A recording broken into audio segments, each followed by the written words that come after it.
ನನ್ನ ಚಾನಲ್ಗೆ ಸ್ವಾಗತ. ಕೆಲವು ಹಿತನುಡಿಗಳನ್ನು ಈ ವಿಡಿಯೋದಲ್ಲಿ ನೋಡೋಣ. ಒಳ್ಳೆಯದು ಮತ್ತು ಕೆಟ್ಟದು ನಮ್ಮೊಳಗೆ ಇದೆ.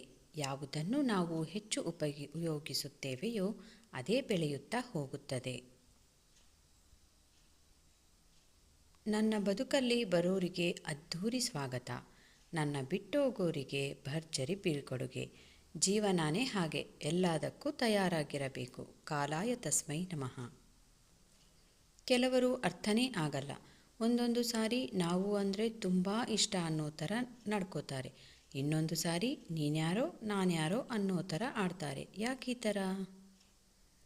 ಕರುವಿನ ಎಂಜಲು ಹಾಲು, ಶಿವನ ನೈರ್ಮಲ್ಯ ಗಂಗೆ, ಜೇನುಹುಳದ ವಾಂತಿ ಜೇನುತುಪ್ಪ, ರೇಷ್ಮೆ ಹುಳದ ಶವದ ಬಟ್ಟೆ ರೇಷ್ಮೆ ವಸ್ತ್ರ, ಆ ಕಾಗೆಯ ಮಲ ಅರಳಿ ಬೀಜ ತಿಂದು ಕಾಗೆಯ ಮಲದಿಂದ ಹುಟ್ಟಿದ ಅಶ್ವತ್ಥ ಮರ, ಇವು ಲೋಕದಲ್ಲಿ ಪವಿತ್ರವಾದವು. ಅಶುದ್ಧ ಎಂದರೆ ಅದು ಮನುಷ್ಯನ ಮನಸ್ಸು ಮಾತ್ರ.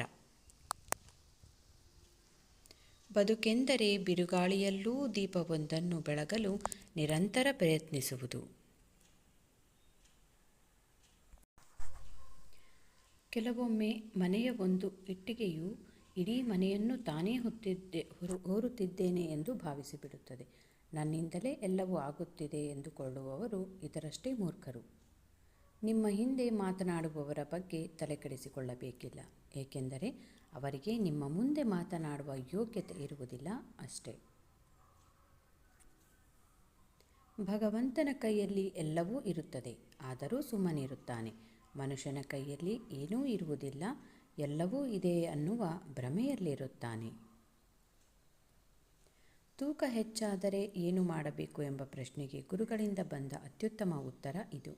ತನುವಿನ ತೂಕ ಹೆಚ್ಚು ಆಗಿದ್ದರೆ ವ್ಯಾಯಾಮ, ಮನದ ತೂಕ ಹೆಚ್ಚು ಆಗಿದ್ದರೆ ಧ್ಯಾನ ಮತ್ತು ಧನದ ತೂಕ ಹೆಚ್ಚು ಆಗಿದ್ದರೆ ದಾನ.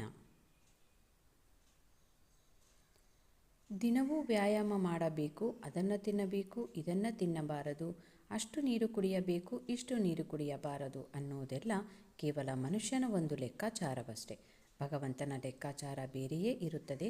ಎಷ್ಟೇ ಹಣವಿರಲಿ ಏನೇ ಇರಲಿ ಜೀವನ ನೀರ ಮೇಲಿನ ಗುಳ್ಳೆ ಥರ. ಕುರುಡನೊಬ್ಬ ದೇವರ ಗುಡಿಯಲ್ಲಿ ಬಂದದ್ದನ್ನು ನೋಡಿ ಜನ ನಕ್ಕು ಕೇಳಿದರು, ದೇವರ ದರ್ಶನಕ್ಕೇನೂ ಬಂದಿದ್ದೀಯಾ, ಆದರೆ ದೇವರನ್ನು ನೋಡಬಲ್ಲೆಯಾ ಅಂದರು. ಕುರುಡ ಉತ್ತರಿಸಿದ, ನಾನು ದೇವರನ್ನು ನೋಡುತ್ತೇನೋ ಇಲ್ಲವೋ, ಆದರೆ ದೇವರು ನನ್ನನ್ನು ನೋಡುತ್ತಾನೆ, ಅದೇ ನನ್ನ ಭಾಗ್ಯ ಎಂದು ಉತ್ತರಿಸಿದನು.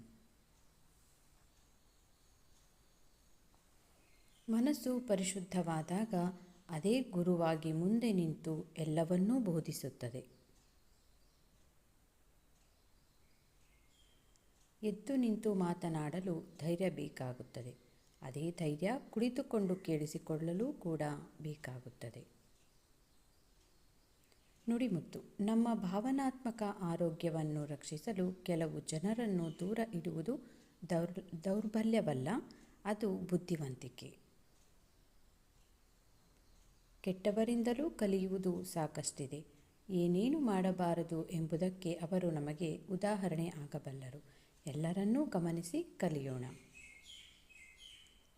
ಮನುಷ್ಯ ಹೂವುಗಳಂತೆ ಬದುಕುತ್ತಾನೆ. ಮನದಲ್ಲಿ ದುಃಖ ತುಂಬಿದಾಗ ಬಾಡುತ್ತಾನೆ, ಮನಸ್ಸಿನಲ್ಲಿ ಸಂತೋಷ ಬಂದಾಗ ಅರಳುತ್ತಾನೆ. ಅರಳಿ ಬಾಡುವ ನಡುವೆ ನಗಿಸುತ್ತಾ ನಗುತ್ತಾ ಬದುಕುವುದೇ ಜೀವನ.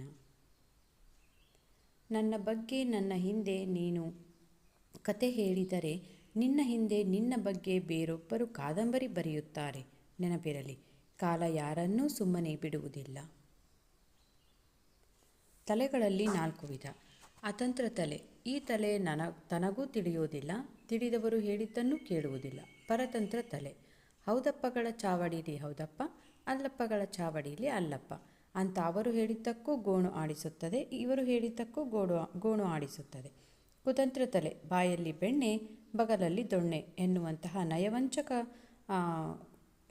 ಬುದ್ಧಿ ಈ ತಲೆಯದು. ಸ್ವತಂತ್ರ ತಲೆ. ಎಲ್ಲರೂ ಹೇಳುವುದನ್ನು ಕೇಳುತ್ತದೆ, ಆದರೆ ತನಗೆ ತಿಳಿದದ್ದನ್ನು ಮಾತ್ರ ಮಾಡುತ್ತದೆ. ಅಸೂಯೆಯಿಂದ ಬದುಕುವವರಿಗೆ ಸರಿಯಾದ ನಿದ್ರೆ ಬರುವುದಿಲ್ಲ. ಅಹಂಕಾರದಿಂದ ಬದುಕುವವರಿಗೆ ಸರಿಯಾದ ಸ್ನೇಹಿತರಿರುವುದಿಲ್ಲ. ಅನುಮಾನದಿಂದ ಬದುಕುವವರಿಗೆ ಸರಿಯಾದ ಜೀವನವೇ ಇರುವುದಿಲ್ಲ. ಸಮುದ್ರದ ಹಾಗೆ ಹೃದಯವನ್ನು ಇಟ್ಟುಕೊಳ್ಳಿ, ನದಿಯೇ ನಿಮ್ಮನ್ನು ಭೇಟಿಯಾಗಲು ಬರುತ್ತದೆ. ಅಪ್ಪ ಅಮ್ಮ ಇಲ್ಲದೆ ಇರುವವರು ಅನಾಥರಲ್ಲ, ಅಪ್ಪ ಅಮ್ಮನ ಬೆಲೆ ಗೊತ್ತಿಲ್ಲದೆ ಇರುವವರು ನಿಜವಾದ ಅನಾಥರು.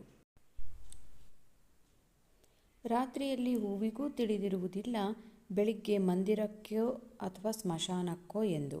ಅದರಿಂದ ಜೀವನದ ಪ್ರತಿಕ್ಷಣವೂ ತುಂಬ ಅಮೂಲ್ಯ. ಖುಷಿ ಖುಷಿಯಾಗಿ ಕಳೆಯಿರಿ. ನಾವು ಸುಂದರವಾಗಿದ್ದರೆ ಅದು ನಮ್ಮ ತಂದೆ ತಾಯಿಯ ಉಡುಗೊರೆ. ನಮ್ಮ ಜೀವನವನ್ನು ನಾವು ಸುಂದರ ಮಾಡಿಕೊಂಡರೆ ಅದು ನಮ್ಮ ತಂದೆ ತಾಯಿಗೆ ನಾವು ಕೊಡುವ ಉಡುಗೊರೆ. ನೀವು ಸುಂದರವಾಗಿರುವವರನ್ನು ಆಯ್ಕೆ ಮಾಡಿಕೊಳ್ಳುವುದಕ್ಕಿಂತ ನಿಮ್ಮ ಜೀವನವನ್ನು ಸುಂದರವಾಗಿ ಮಾಡುವವರನ್ನು ಆಯ್ಕೆ ಮಾಡಿಕೊಂಡರೆ ಉತ್ತಮ. ಒಳ್ಳೆಯ ಸಮಯಕ್ಕಿಂತ ಒಳ್ಳೆಯ ಮನುಷ್ಯನ ಸಂಬಂಧವಿರಲಿ, ಏಕೆಂದರೆ ಒಳ್ಳೆಯ ಮನುಷ್ಯ ಒಳ್ಳೆಯ ಸಮಯವನ್ನು ತರಬಲ್ಲ, ಆದರೆ ಒಳ್ಳೆಯ ಸಮಯವು ಒಳ್ಳೆಯ ಮನುಷ್ಯನನ್ನು ತರಲಾರದು. ತಪ್ಪುಗಳು ಅನುಭವವನ್ನು ಹೆಚ್ಚಿಸುತ್ತವೆ, ಅದೇ ಅನುಭವ ತಪ್ಪುಗಳನ್ನು ಕಡಿಮೆ ಮಾಡುತ್ತದೆ. ಮಾತು ಮನಸ್ಸುಗಳನ್ನು ಒಂದುಗೂಡಿಸಬೇಕೇ ಹೊರತು ಒಡೆಯಬಾರದು.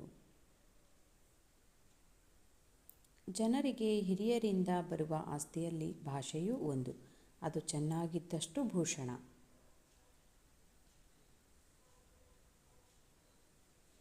ಕಷ್ಟಗಳು ಕೆಲವರ ವ್ಯಕ್ತಿತ್ವಗಳನ್ನು ಭಗ್ನಗೊಳಿಸುತ್ತವೆ, ಇನ್ನು ಕೆಲವರ ವ್ಯಕ್ತಿತ್ವಗಳನ್ನು ನಿರ್ಮಿಸುತ್ತವೆ. ಬೇರೆಯವರ ಆಲೋಚನೆಗಳನ್ನು ಒಪ್ಪಿಕೊಳ್ಳದಿದ್ದರೂ ತಾಳ್ಮೆಯಿಂದ ಆಲಿಸುವುದು ಸುಶಿಕ್ಷಿತ ಮನಸ್ಸಿನ ಸಂಕೇತ. ನಾವು ಬಯಸಿದಂತೆ ಬದುಕುವ ಸ್ವಾತಂತ್ರ್ಯ ಯಾವತ್ತೂ ಭಯಾನಕ ಹೋರಾಟದ ಫಲವೇ ಹೊರತು ಸುಲಭಕ್ಕೆ ಸಿಗುವುದಲ್ಲ. ಸತ್ಯ ದರ್ಶನವಾಗಬೇಕು ಎಂದರೆ ಅಹಂಕಾರದ ವಿಸರ್ಜನೆಯಾಗಬೇಕು. ಪರಿಸ್ಥಿತಿಗಳನ್ನು ಹಾಗೆಯೇ ಬಿಟ್ಟು ಬಿಟ್ಟರೆ ಅದು ಎಂದಿಗೂ ಸರಿಹೊಂದುವುದಿಲ್ಲ. ಉದ್ದೇಶ ಮತ್ತು ಗುರಿ ಇಲ್ಲದಿದ್ದಲ್ಲಿ ಪ್ರಯತ್ನ ಮತ್ತು ಧೈರ್ಯ ಸಾಕಾಗುವುದಿಲ್ಲ. ಬರಲಿರುವ ಸನ್ನಿವೇಶಗಳನ್ನು ಸದಾ ನಿಮ್ಮ ಪರವಾಗಿ ಇಟ್ಟುಕೊಳ್ಳುವುದು ಜಾಣತನ. ಶ್ರೇಷ್ಠತೆ ಎನ್ನುವುದು ಸತತ ಪ್ರಕ್ರಿಯೆ, ಅದು ಯಾವತ್ತೂ ಆಕಸ್ಮಿಕ ಅಲ್ಲ. ದುಡಿಮೆಗೆ ಗುರಿ ಇರಲಿ, ದುಡಿಯುವುದರಲ್ಲಿ ನಿಯಮವಿರಲಿ. ಕಾಲವನ್ನು ನಾವು ಪಾಲಿಸಿದರೆ ಅದು ನಮಗೆ ವಿಧೇಯವಾಗಿರುತ್ತದೆ. ನಿಂದಿಸಿದವನಿಗೆ ನಿಂದಿಸಿ, ಹಂಗಿಸಿದವನಿಗೆ ಹಂಗಿಸಿ, ಹಿಂಸಿಸಿದವನಿಗೆ ಹಿಂಸಿಸಿ ಸರಿಸಮಾನನಾಗಬೇಡ. ಕನಿಷ್ಠನಾಗಲು ಕ್ಷಣ ಸಾಕು, ಶ್ರೇಷ್ಠನಾಗಲು ಸಹನೆ ಬೇಕು. ಬದುಕು ಬರುವಾಗ ಏನನ್ನೂ ತರಲಿಲ್ಲ, ಹೋಗುವಾಗ ಏನನ್ನೂ ತೆಗೆದುಕೊಂಡು ಹೋಗುವುದಿಲ್ಲ.